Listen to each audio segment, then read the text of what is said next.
Oyo, oyo, oyo. Wow. Hey, Amazing. Kentut.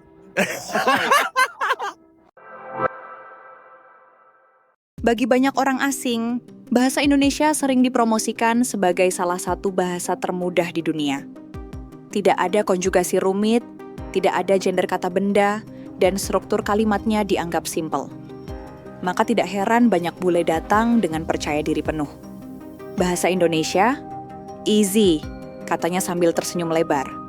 Tapi seperti pepatah lama, tenang dulu, nanti juga kamu paham, atau makin bingung. Itulah yang dialami seorang bule yang baru beberapa bulan tinggal di Indonesia. Awalnya ia merasa semua berjalan mulus. Ia bisa memesan makanan, naik ojek online, bahkan menawar di pasar. Namun semua rasa percaya diri itu langsung runtuh ketika ia mulai menemukan bahasa Indonesia asli. Bahasa yang digunakan orang Indonesia dalam kehidupan sehari-hari. Masalah pertama datang dari kata-kata kecil yang maknanya bisa berubah total tergantung situasi. Hah? Nah kan, oh walah, bagi kita itu biasa. Tapi bagi bule ini, itu seperti kode rahasia yang tidak pernah dijelaskan dalam kamus. In Indonesia, we don't say, I told you so, but you didn't listen to me. Now see what happened. No, sweetie, we don't do that. We just say, kan, So, in Indonesia, if you want to say something like, ooh, that's cool, you say, anjay. In Indonesia, you don't say, oh, I didn't know that, but now I know. You simply say, oh Allah. In Indonesia, we don't say, that's bullshit, I don't believe that. We say, Fred. We also don't say, oh, he's cute. We say, cute, cute. We also don't say, damn. We say, anjir. So, in Indonesia, if you want to say, aw, you two look cute together, you say, yeah. In Indonesia, you're not saying, no, I will not tell you any of my secrets anymore because you always tell them to other people. No, you only say, tidak, mulutmu ember. In Indonesia, when someone do gombal, you don't say, oh, thank you. You simply say, Allah. In Indonesia, we don't say, oh my God, I'm so sorry I'm late, love. I was scrolling all night through TikTok and then I didn't hear my alarm. And this morning I misplaced my keys. Anyways, it was a whole ordeal. No, darling. We don't say that. We say, aduh maaf, macet. So, in Indonesia, if you're texting with somebody and you think it's funny, you don't say, ha ha ha ha. They do it different here, and I don't know how to say it.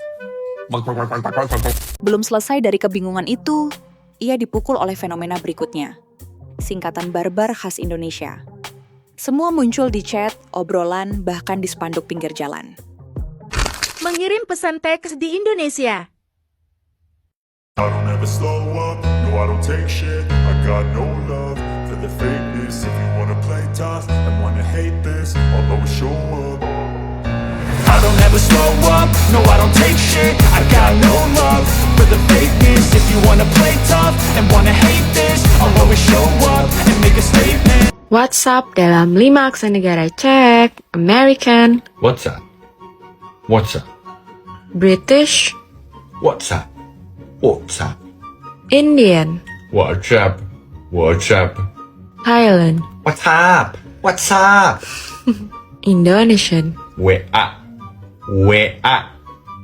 This is my biggest struggle here. What is it with all the word abbreviations? Peace talk sounds like a bad word, but it's just banana and chocolate fried in a thin pastry. And I get it. Varungsunda becomes Varsun. Varungkopi becomes Varkop. Some words are so common nobody even uses a full form anymore. But then it gets personal. My friend is called Joel, but everyone calls him L. As if a four-letter name wasn't already short enough. It's like everyone is in a race to save syllables. I mean, nasi goreng becomes naskor. You have to wonder, is saying both words really that tiring? This isn't just a roadside thing. You see it on TV news with an abbreviation for Sulawesi Selatan, and even on a house for sale where WhatsApp is just VA. It's everywhere, even near schools, which for a non-native speaker can get a little confusing. It feels like you're trying to untangle a knot that shouldn't even exist.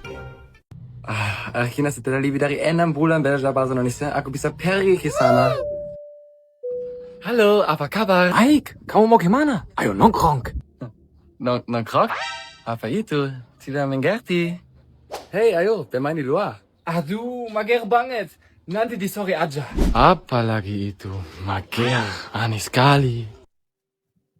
Indonesia adalah negara yang sangat cinta menyingkatkan kata.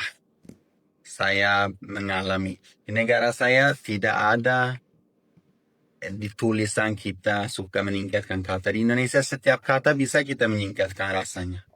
Jadi saya belajar di sini itu, dan itu alhamdulillah sangat enak sekali. Cepat tulis. Kadang-kadang saya bahkan praktekkan di negara saya dengan keluarga saya. Tapi pelan-pelan takut mereka tidak mengerti. Dan alhamdulillah juga saya mikir zaman sekarang adanya AI segala macam. Jadi mungkin AI tidak sadari bahasa yang orang Indonesia tulis kalau menyingkatkan setiap kata. Karena dia belum sepintar itu sampai dia bisa kena ini kata apa karena tidak sesuai yang dia diajari sama si style teknologi itu. Yang jelas saya temukan contohnya kata lagi sembako, ternyata itu juga singkatan. Sembako 9 bahan pokok yang ada beras, minyak goreng, bawang merah dan putih, gula, daging, susu, telur, gas, dan garam. Itu yang saya temukan, tidak tahu kalau itu benar, tapi selama ini sembako ada tanpa saya ketahui bahwa itu juga singkatan ternyata. Mungkin banyak orang Indonesia belum tahu ini juga. Wallahu alam. Walaupun itu yang menarik dengan Indonesia, suka menyingkatkan kata, ada kebaikan dalamnya, mempercepatkan proses tulis segala macam. Dan itulah luar biasa. Baru saat itulah ia mengerti. Bahasa Indonesia tidak sesederhana kelihatannya. Di balik kata-kata pendek, ada nuansa, konteks, dan permainan emosi yang tak diajarkan di buku pelajaran. Bahasa Indonesia bukan sekadar kumpulan kalimat, tapi cermin cara orang Indonesia berpikir, merespons, dan bercanda.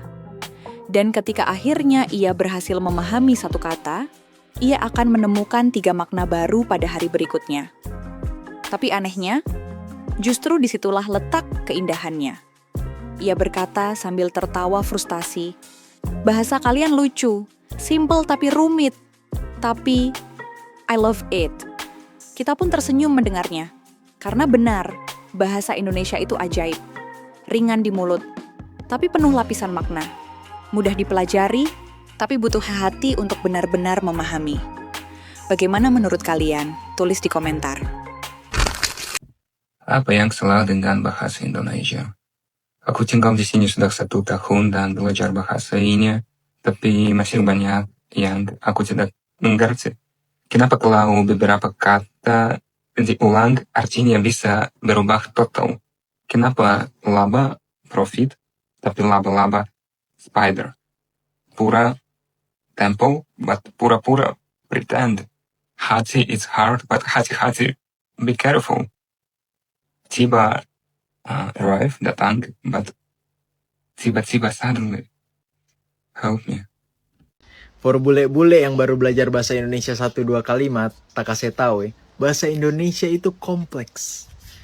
Jangan tiba-tiba ngoni todong deng pertanyaan, "Halo, bagaimana kabarmu?" Tong bingung mau jawab apa. Kalau tong jawab deng, "Halo, kabarku baik-baik saja, bagaimana denganmu?" Formal sekali.